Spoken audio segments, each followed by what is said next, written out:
needs to be done, we'll do.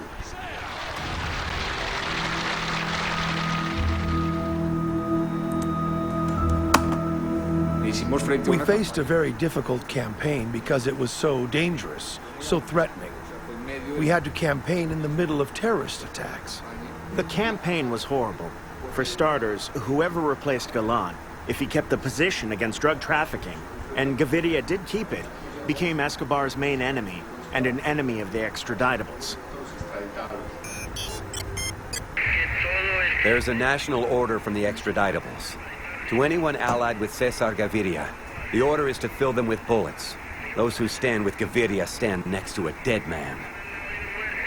They blew up an Avianca plane targeting the campaign staff.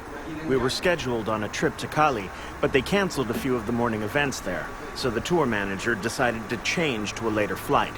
Escobar blew up that 7 a.m. flight. We were talking about the plane. He said the plane was paid for.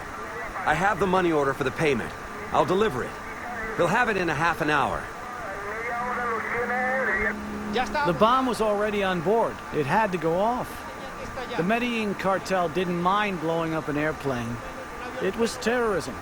We were trying to corner the Republic of Colombia.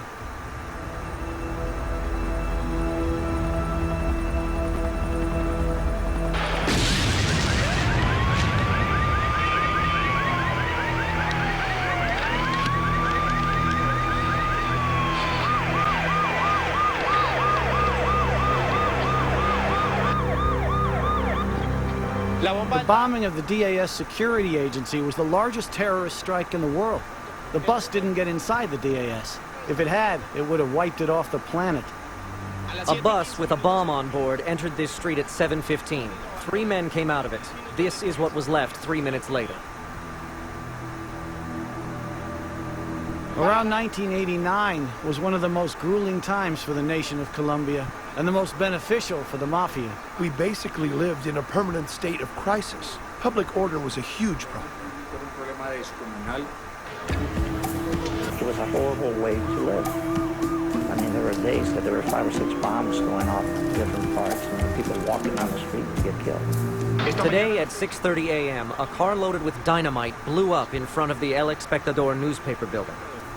El Espectador newspaper has become, over the last 10 years, a symbol of the crusade against drug trafficking. Today's attack further shows the audacity of the cartel heads.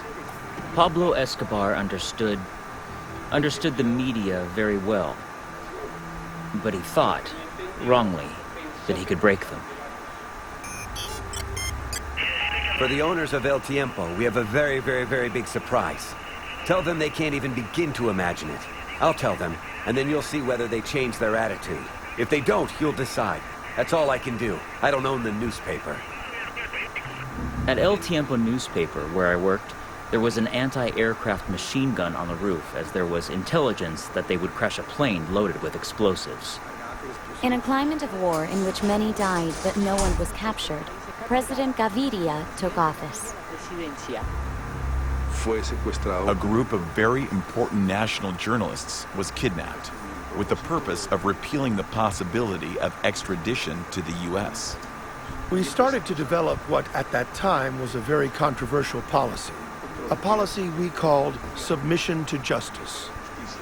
This policy, used in other countries of the world, such as the U.S. and Italy, involves the reduction of sentences for confessed crimes for those that submit themselves voluntarily to justice, guaranteeing that they will be tried in their country of origin. So tell me more or less what he said. The president said they're considering a treatment that is less harsh for those who submit themselves to justice. Okay, any side of them cozying up is good.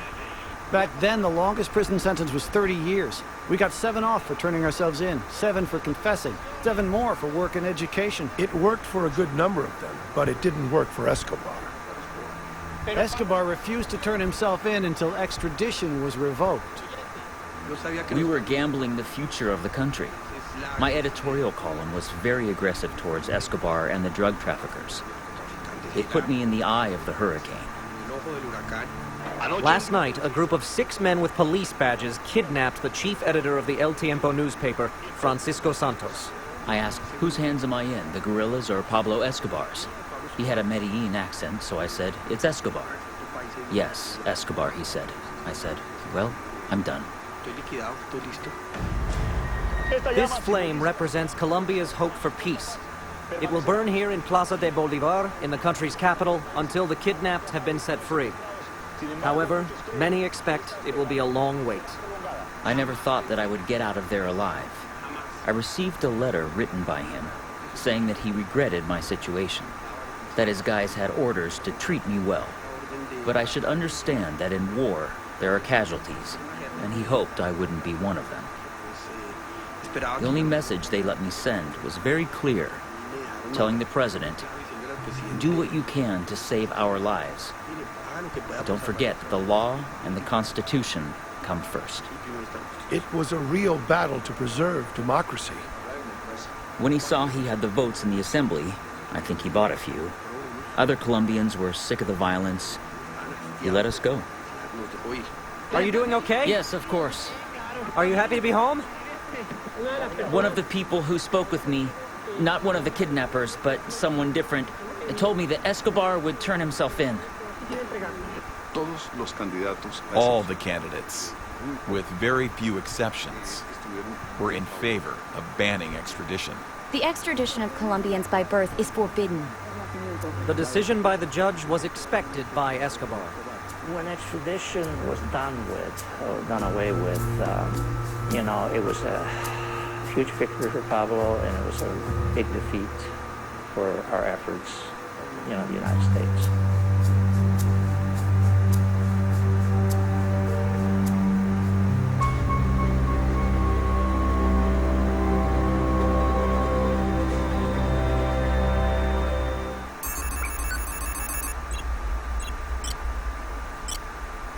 The National Assembly's decision, the final vote count, total votes, 69. Yes, 51. No, 13. 5 abstentions. This just in, Pablo Escobar has surrendered himself to authorities a few hours after extradition was revoked in the National Assembly. Mr. President, what does it mean for Colombia, for the government? It gives us great satisfaction to see how we are abandoning the path of narco-terrorism, how Escobar has surrendered to Colombian justice. As a result of the policy of peace and strengthening of the justice system advanced by the president and his cabinet, I wish to serve all the years in prison deemed necessary to contribute in the strengthening of democracy in my beloved Colombia. A helicopter transports Pablo Escobar to a very special prison, La Catedral. Mr. Escobar's helicopter landed, and the whole security scheme fell apart because everyone turned to look at Mr. Pablo Escobar. In the middle of all that fantasy that he inspired, of all that evil, he was a legendary character. With my surrender and submission to justice, I also want to pay tribute to my parents, to my irreplaceable and unmatched wife, to my pacifist son of 14 years, and my little toothless ballerina of 7 years, and to my whole family whom I so love. Pablo Escobar Gaviria, Envigado, Colombia, June 1991. He was pale. You could see his fright, his fear, the nerves. He swore to us, over his love for us, that he wouldn't let us down this time.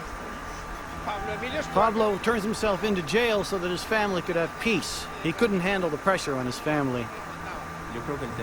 I think the prison deal at La Catedral was a sincere intention on my father's part, after listening to the many and insistent demands from us, as his family, that he find a negotiated way out of all the trouble we were having. When Pablo turned himself in at La Catedral, it was a day of mourning for all law enforcement people. I mean, I was sick.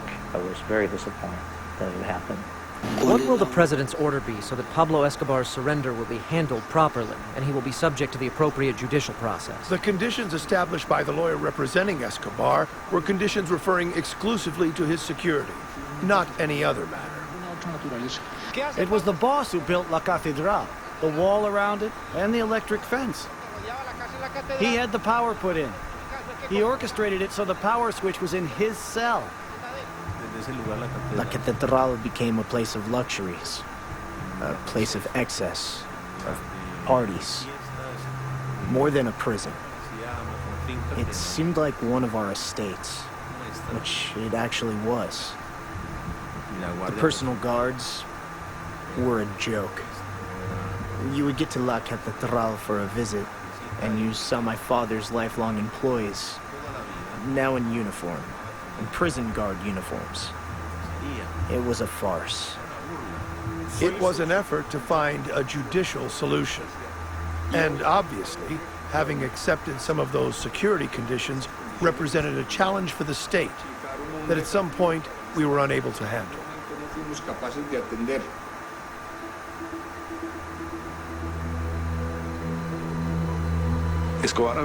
Escobar was no longer a drug trafficker and had become a great extortionist of his partners. His partners, with Escobar in jail, took certain liberties. They rebelled against him. So he'd call them to settle up and assassinate them. He generated a great divide within the mafia. Pablo Escobar was in prison.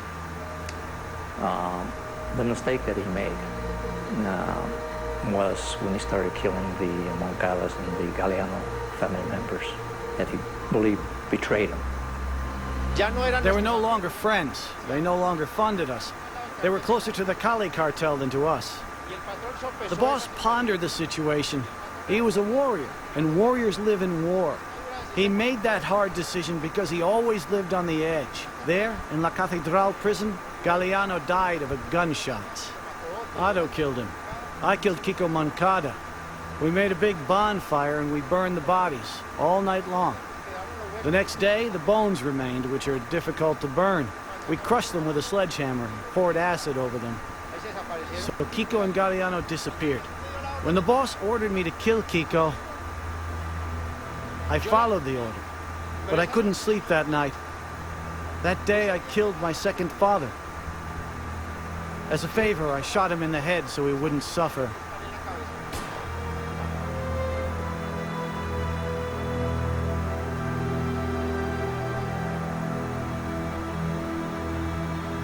The government decides to transfer Escobar to another prison, to transfer him from Medellin to a garrison in Bogota. The government sent 5 trucks filled with soldiers from the 4th Brigade to occupy the prison. When they said the army was taking control of the prison, we went to Medellin. I got to Envigado, to La Catedral, about 8 p.m. It was fairly dark by then. Prison guards fell into formation and said everything was under control. There was Escobar. He greeted me. He stepped in front of me and said, "You can't leave. As of this moment, you are my hostage. If any military personnel gets in, or you try to escape, I'll kill you." If they get me out of here, it'll be to kill me. So I'd rather die fighting than hold up in undignified conditions. My father feared something greater than a simple transfer. If they take you to Bogota, you're just one step away from a plane to the U.S. They barricaded themselves in and kidnapped the Vice Minister of Justice and the Chief of Prisons.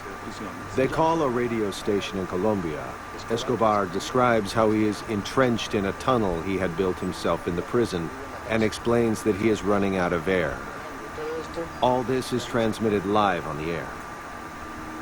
Later, we learned that when he made that call, he had left prison 3 hours earlier. Calmly, he left through the door, the window, wherever. That led to a great political controversy. It was a clear failure of the state. No one could hide it. After Pablo Escobar's escape, the government realized that it is a global laughingstock. It was solely its own fault. They don't want to capture Pablo alive. They want him dead. That was a day of joy for us. I mean, the police and DEA celebrated because we were back on the hunt. The hunt was back on. So the game was back on.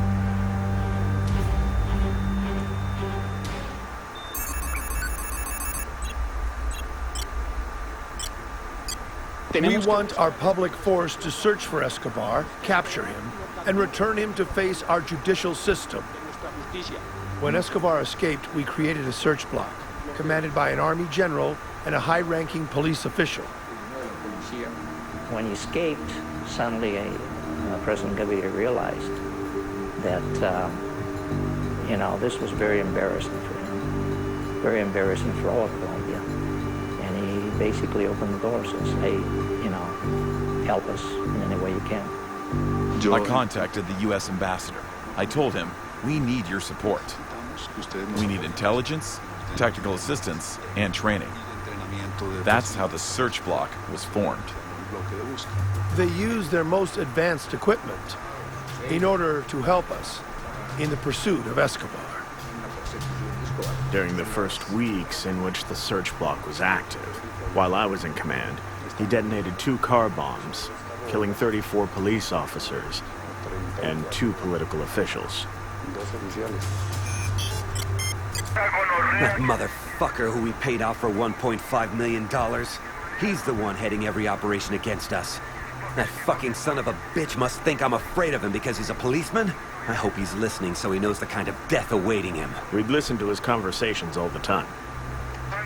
Tell that fucking piece of shit I know his name. He's Colonel Martinez, and I won't forgive him for the rest of his fucking life. I'll plant bombs in his family's houses. I'll finish that motherfucker. However, hearing Pablo Escobar say that, it was terrifying. There were threats that were usually fulfilled. When Pablo escaped from jail, he became a public enemy once again. People that had ties with Escobar said, enough, we're going to stand up to this man. I thought it was finally a vigilante group that said basically we had enough, we're going to go after Pablo. And I applauded them. You know, finally the Colombian people are waking up, somebody's doing something. But then I found out, you know, a couple of days later that, you know, who the Los Pepes really were. Los Pepes, or persecuted by Pablo Escobar, through a public statement informed Escobar that they would strike back in case of any future attacks in the city. From the president on down, the feeling was, we are all Los Pepes. The Los Pepes, in essence, with the backing of the Cali cartel, started waging this war, started killing more people who in the Medellin cartel that were still with Pablo and started eliminating all his support. Los Pepes took responsibility for setting off car bombs near where Escobar's sister, mother, and brother-in-law lived.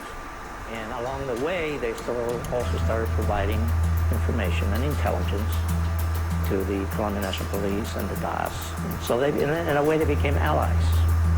The Cali cartel grew bolder. They turned the police, the army, the DEA, and the DAS against us. The Cali cartel cornered us. But you have to be careful. You cannot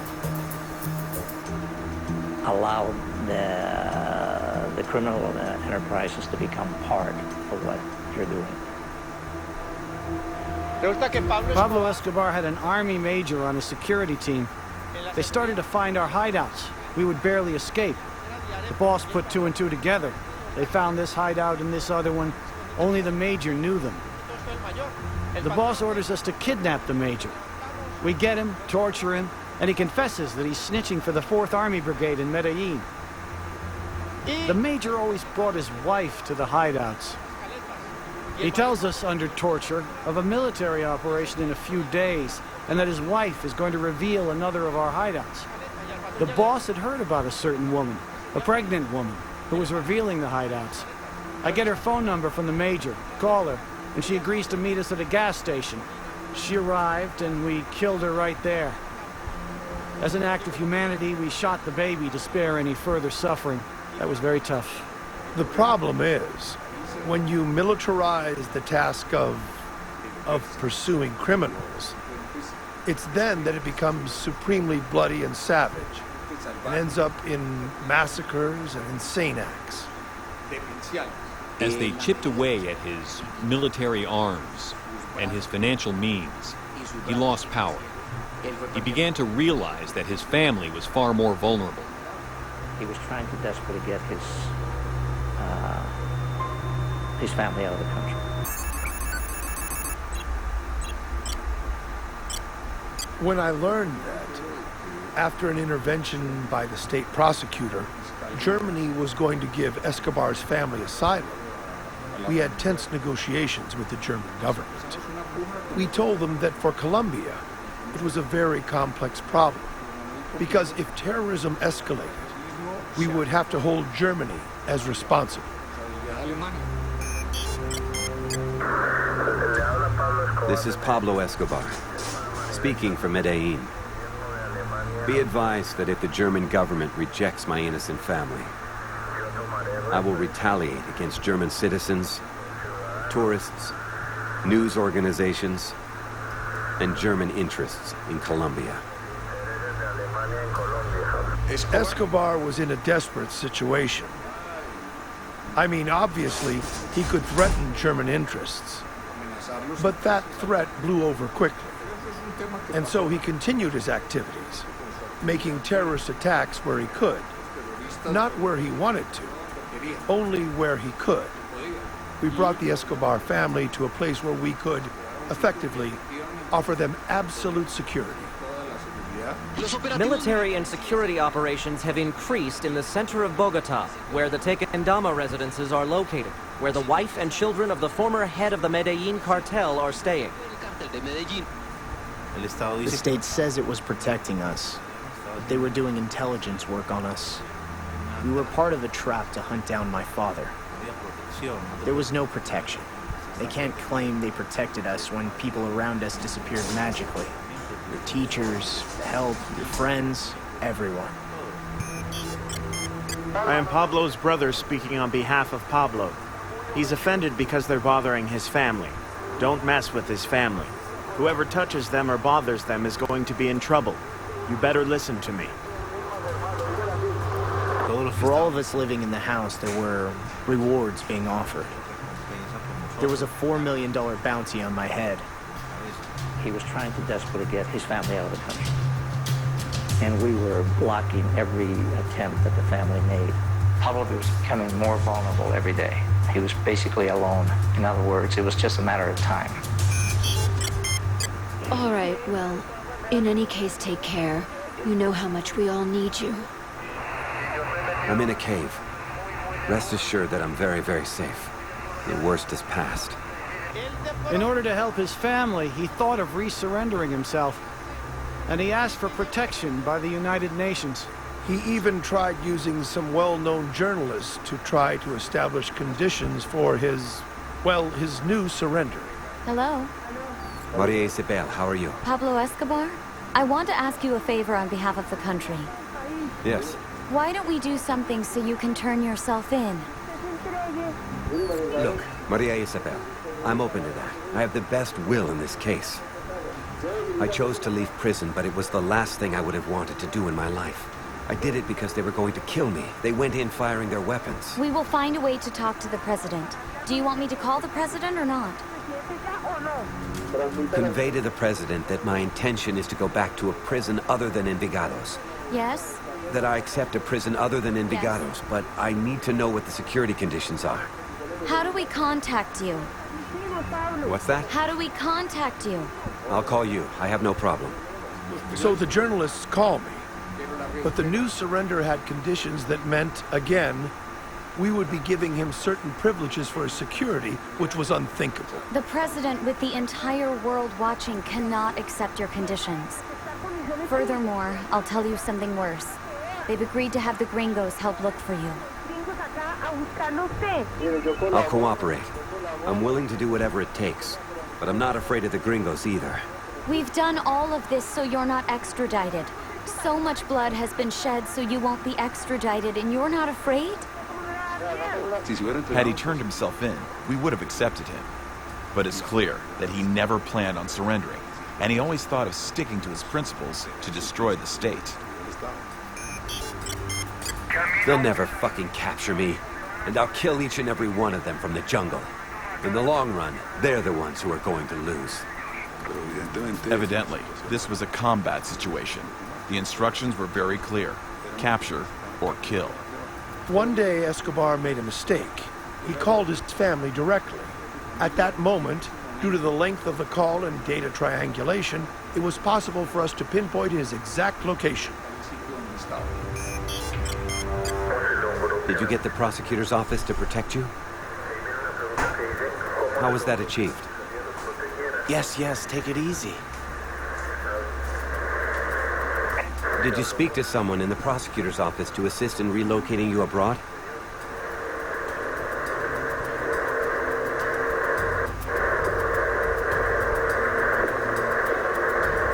Let's stop there.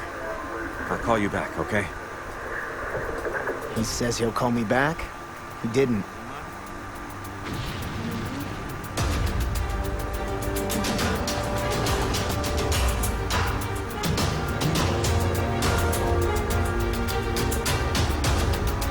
A reporter calls me 10 minutes later and tells me Pablo Escobar is dead. Of course, I reacted violently and said, "We don't want to talk right now. Whoever killed him, I'll kill them all, those sons of bitches. I'll kill those motherfuckers myself." I retracted my threats exactly 10 minutes after making them. I started to think, my God, I'm on my way to living what I always criticized my father for. The way he lived, and how bad it was for him. My proposal to continue with the violence and to turn into Escobar 2.0 wasn't going to bring him back alive. I want to, personally, make very clear that I will not avenge my father's death, because now the only thing that worries me is the future of my long-suffering family. Pablo Escobar was a man who loved his family. His children, Manuela and Juan Pablo, and Mrs. Tata. He died for them.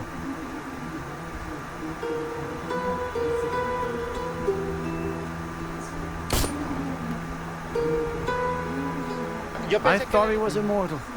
When I saw the images of him on that roof, chubby and bearded, that was him. My soul cried.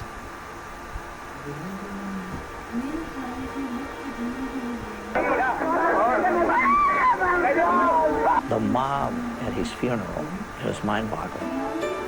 You know, it's just everybody wanted to touch his casket. People crying all over the place.